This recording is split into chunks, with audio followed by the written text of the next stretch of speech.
15 फरवरी 2019 अंतरिक्ष की खामोश गहराइयों में हजारों किलोमीटर ऊपर भारत की एक तीसरी आंख सब कुछ देख रही थी। एक हाई रेजोल्यूशन स्पाइस सैटेलाइट अपनी ऑर्बिट में घूम रही थी। तभी एक अचानक इनक्रिप्टेड कमांड उसे मिलता है। सैटेलाइट अपना रास्ता बदलती है और उसका फोकस लॉक होता है पाकिस्तान के खैबर पख्तूनख्वा के एक सुनसान पहाड़ी इलाके पर, बालाकोट। ऊपर से देखने पर सब कुछ शांत, लेकिन नीचे कुछ बहुत बड़ा छुपा हुआ था। घने जंगलों के बीच एक विशाल कैंप, बाहर से साधारण लेकिन अंदर सैकड़ों लोग, हथियार, ट्रेनिंग और एक खतरनाक साजिश। जमीन पर भी हलचल थी।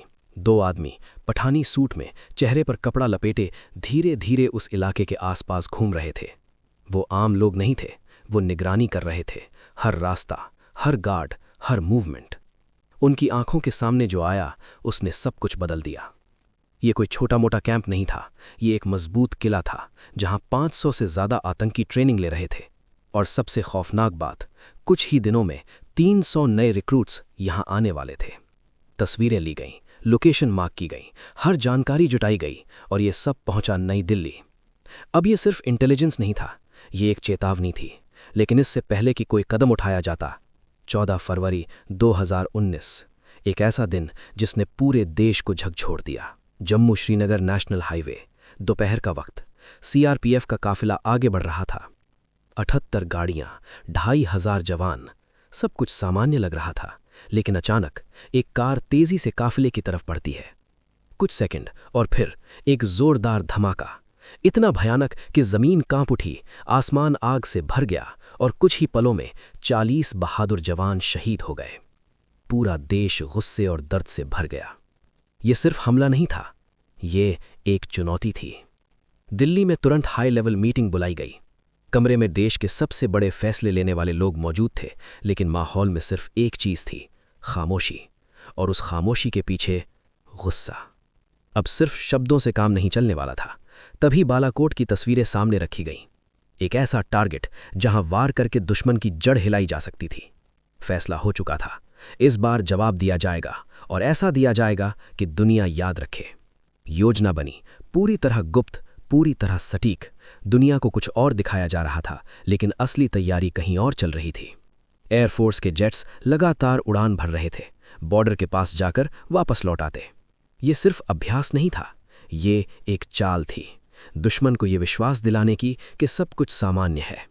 धीरे धीरे उनकी सतर्कता कम होने लगी और फिर 26 फरवरी 2019 रात के 3 बजे, आसमान काला, बादल घने, माहौल तनाव से भरा, लेकिन मिशन शुरू हो चुका था। जेट्स ने उड़ान भरी, कुछ जेट्स ने दुश्मन का ध्यान भटकाया और असली हमला चुपचाप आगे बढ़ा। पहाड़ों के बीच रडार से बचते हुए जेट्स अपने टारगेट की तरफ बढ़ते रहे। जैसे ही सही समय आया, टारगेट लॉक हुआ और फिर एक के बाद एक बम गिराए गए। कुछ ही सेकंड्स में सब खत्म। जो कैंप कभी ट्रेनिंग का अड्डा था, वो अब मलबे में बदल चुका था। यह सिर्फ एक हमला नहीं था, ये एक संदेश था। भारत अब चुप नहीं रहेगा। लेकिन कहानी यहीं खत्म नहीं हुई। अगले ही दिन आसमान में फिर हलचल हुई। दुश्मन ने जवाब देने की कोशिश की। फाइटर जेट्स आमने सामने थे। एक तरफ आधुनिक टेक्नोलॉजी, दूसरी तरफ साहस। और उसी साहस ने इतिहास रच दिया। एक पुराना जेट, लेकिन एक मजबूत इरादा। और फिर दुश्मन का जेट गिर गया। लेकिन इस जीत की कीमत भी थी। एक भारतीय पायलट दुश्मन की जमीन पर उतर गया। चारों तरफ खतरा, लेकिन उसके चेहरे पर डर नहीं था। पूछताछ हुई, दबाव डाला गया, लेकिन जवाब साफ था, मैं आपको ये नहीं बता सकता। अब ये सिर्फ एक युद्ध नहीं था, ये एक कूटनीतिक लड़ाई बन चुकी थी।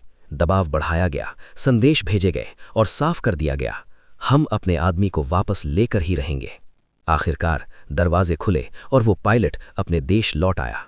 वाघा बॉर्डर पर हजारों लोग, हाथ में तिरंगा, आंखों में गर्व और दिल में एक ही भावना, भारत जीत गया।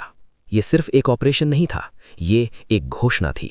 एक नए भारत की घोषणा जो देखता भी है, समझता भी है और जरूरत पड़ने पर जवाब देना भी जानता है। अब सवाल ये नहीं कि क्या हुआ, सवाल ये है, क्या दुनिया ने इस संदेश को समझा? क्योंकि ये कहानी यहीं खत्म नहीं होती, ये तो सिर्फ शुरुआत है। जय हिंद।